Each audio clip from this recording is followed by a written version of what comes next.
time. She was doing things like caring for pregnant mothers, and then she would stay with them in their home and their children until the baby got to be a certain age or able to, or they no longer needed her assistance. So back then, it was just a lady that came to help people with their babies. But today, do you know what that's called? A doula. That's the actual profession. Some of the other things that she did, she was a member, she and some of the ladies in the community were in a group called Ladies Aid. And they would go, when somebody was sick, they would cook food, take it to the house, and they would stay with that person or that family and take care of that family until the person got better or either they transitioned. So you know what that was? Hospice. So she was doing all these things back then when I was a child. I'm like, wow, she's just going and doing. She was also the Sunbeam Band mother for Prosperity Forever. And she didn't just have, if you were a child and you were in Hartford, you came to her Sunbeam meetings. It didn't matter what church, what denomination, what color. You came to and the meetings were an event. So we had a spend the night party on her front porch. You cooked at the Sunbeam meeting. We sold cookies, we made stuff. So she did all these things. She took care of children. She took in children a lot of times that weren't her own and raised some until they were adults. So that's foster care. But back then, it wasn't, it had no name. It was just a lady, it was just people that took care of children. But she's, the house on Avenue G that we're asking for the petition to change the name, is also the childhood home of Fred Goynes, which was a former council member here in Hartford and that did a lot of work. And also my mother, Mildred Lattimore, that worked at the hospital when they had a hospital here in Hartford until they closed as a surgical nurse.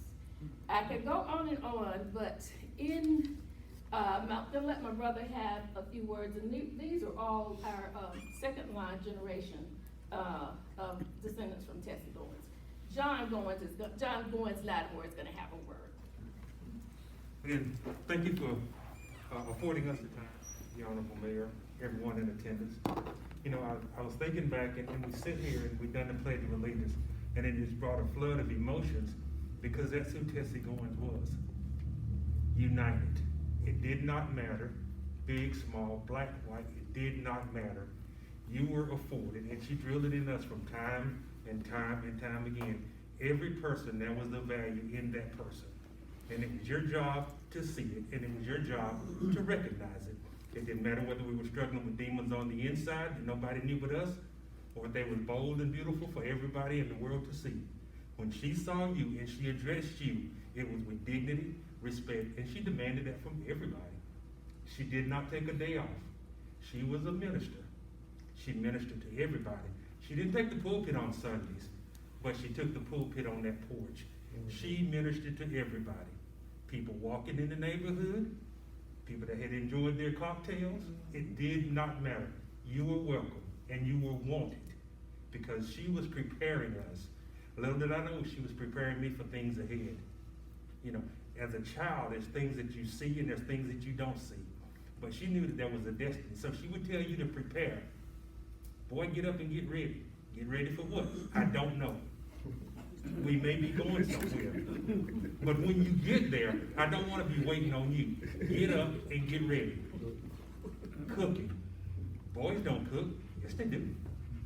If you were intending with Tessie's house, you were going to learn how to cook. She was going to have everything there for you. You were treated with dignity and respect. That's what I remember about her. That's who she was. She ministered to everybody. Tenacious, strong. She saw things in people that they didn't see in themselves.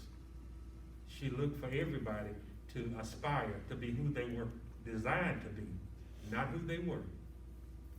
Because you didn't have a name to her. You were just a person that she wanted to instill value in. She see people for who they could be, not who they were.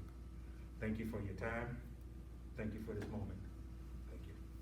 Lately, and I've had a lot of experience working with public government people and entities, and this has been really a really good feeling, hometown feeling the calls and the response and the replies back, and even the secretary, and everybody has been so accommodating, and I thank you. We appreciate you saying that. Yes, wish we had this in Atlanta. Oh.